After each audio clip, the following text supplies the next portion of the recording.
की जानी मानी बैंक यानी एचडीएफसी बैंक के पर्सनल लोन प्रोडक्ट की बात करने वाले हैं।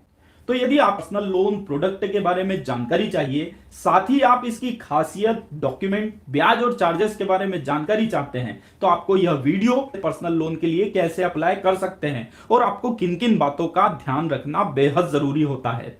तो बिना दोस्तों आगे बढ़ने से पहले मेरी आप सभी लोगों से कहते हैं एचडीएफसी बैंक के पर्सनल लोन प्रोडक्ट की कुछ खासियतों की। दोस्तों आप ये बेहतर तरीके से जानते होंगे कि एचडीएफसी बैंक देश की सबसे बड़ी प्राइवेट बैंकों में से एक है और ये कई सालों से अपने पर्सनल लोन प्रोडक्ट की सर्विस लोगों को उपलब्ध करा रही है। तो दोस्तों अगर आप एचडीएफसी बैंक से पर्सनल लोन लेने के लिए एलिजिबल हैं, तो आप यहां से तत्काल ऑनलाइन पर्सनल लोन ले सकते हैं। इसके अलावा यदि आप एचडीएफसी बैंक के मौजूदा कस्टमर है, तो आपको बिना किसी दस्तावेज जमा किए भी यहां से लोन मिल सकता है।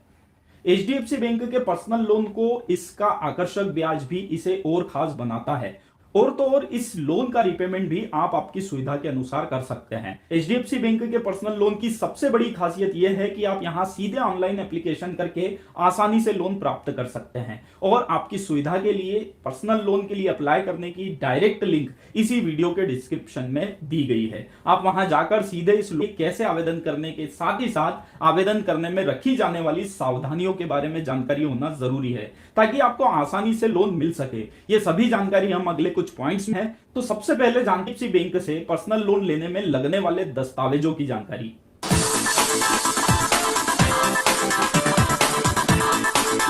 तो दोस्तों आपकी जानकारी के लिए बता दें कि यदि आप एचडीएफसी बैंक के मौजूदा ग्राहक हैं और बैंक ने यदि आपको प्री अप्रूव्ड ऑफर दे रखा है, तो आपको ज्यादा दस्तावेज देने की जरूरत नहीं होती। लेकिन यदि आपके पास बैंक का प्री अप्रूव्ड ऑफर नहीं है, तो आप कुछ ही डॉक्यूमेंट जमा करके यहां से लोन ले सकते हैं। इन डॉक्यूमेंट में आपके केवाईसी, इनकम डॉक्यूमेंट शामिल होते हैं। केवाईसी डॉक्यूमेंट के तौर पर आपके पहचान पत्र के रूप में आपका फोटो आईडी कार्ड जैसे आधार कार्ड, पैन कार्ड या ड्राइविंग लाइसेंस आप दे सकते हैं। वहीं निवास के प्रमाण के रूप में आपको बिजली का बिल या टेलीफोन बिल उपलब्ध कराना जरूरी होता है। इसके अलावा यदि इनकम डॉक्यूमेंट की बात की जाए, तो लोन लेने के लिए आपको आपकी सैलरी स्लिप और लेटेस्ट फॉर्म नंबर 16 भी बैंक को देना होता है। इसी के साथ आपको बैंकिंग के रूप में पिछले 6 महीने की अपडेटेड बैंक पासबुक की कॉपी भी बैंक को उपलब्ध करानी होती है। तो दोस्तों ये थी दस्तावेजों की बात। लेकिन दोस्तों दस्तावेजों की जानकारी के साथ आपको समझना होगा कि एचडीएफसी बैंक से पर्सनल लोन लेने के लिए आपकी योग्यता यानी एलिजिबिलिटी क्या होना चाहिए।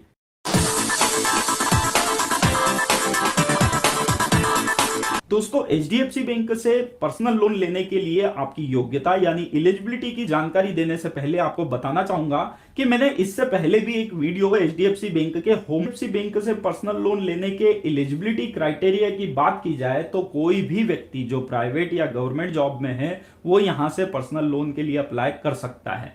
इसी के साथ आपकी उम्र 21 साल से 60 साल के बीच में होना जरूरी है। इसके अलावा आपको यह भी ध्यान रखना जरूरी है कि वर्तमान में एचडीएफसी बैंक सिर्फ उन्हीं ग्राहकों को पर्सनल लोन उपलब्ध कराती है जिनकी मासिक सैलरी कम से कम 25,000 हो।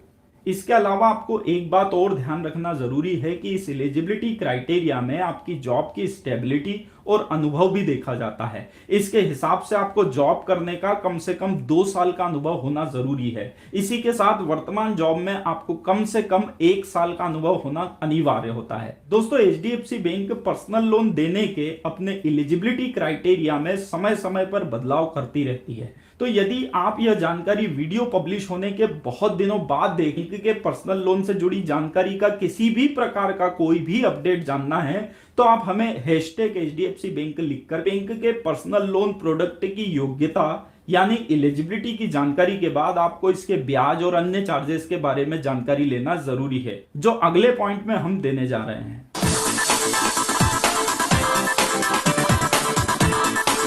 दोस्तों अगर आप एचडीएफसी बैंक से पर्सनल लोन लेने का सोच रहे हैं, तो आपको यहां 10.5% से लगाकर 21% तक का ब्याज चुकाना पड़ सकता है। दोस्तों यह ब्याज आपकी योग्यता के हिसाब से कम या ज्यादा भी हो सकता है। इसके साथ ही बैंक समय समय पर इस ब्याज में बदलाव भी करती है। तो लोन लेने के पहले आपको ब्याज की पुख्ता जानकारी एचडीएफसी बैंक की स्थानीय ब्रांच या एचडीएफसी बैंक की ऑफिशियल वेबसाइट पर जाकर ले लेना चाहिए।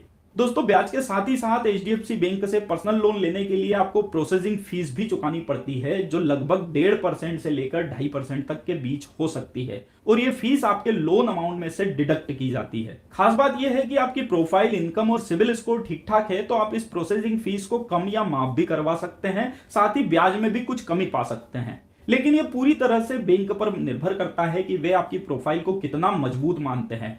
दोस्तों प्रोसेसिंग फीस के साथ ही साथ आपको लोन लेने के लिए स्टाम्प ड्यूटी चार्जेस का भुगतान भी करना होता है, जो हर स्टेट के हिसाब से अलग अलग हो सकता है, और यह अमाउंट भी आपके लोन अमाउंट में से ही डिडक्ट किया जाता है। दोस्तों एक और जहां प्रोसेसिंग फीस और स्टाम्प ड्यूटी लोन लेते समय आपको देना होती है, वहीं दूसरी ओर लोन लेने के बाद भी कुछ चार्जेस आपको चुकाने पड़ सकते हैं, जैसे cheque bouncing charges, late payment charges, loan part payment charges और लोन फोरक्लोजर चार्जेस। इन सभी चार्जेस के बारे में लोन लेने के पहले बैंक से आपको जानकारी लेना बहुत जरूरी है। अगर हम एक एक करके इन चार्जेस के बारे में यहाँ जानकारी देने जाएंगे तो ये वीडियो काफी लंबा हो जाएगा, तो अगर आपको इन चार्जेस के बारे में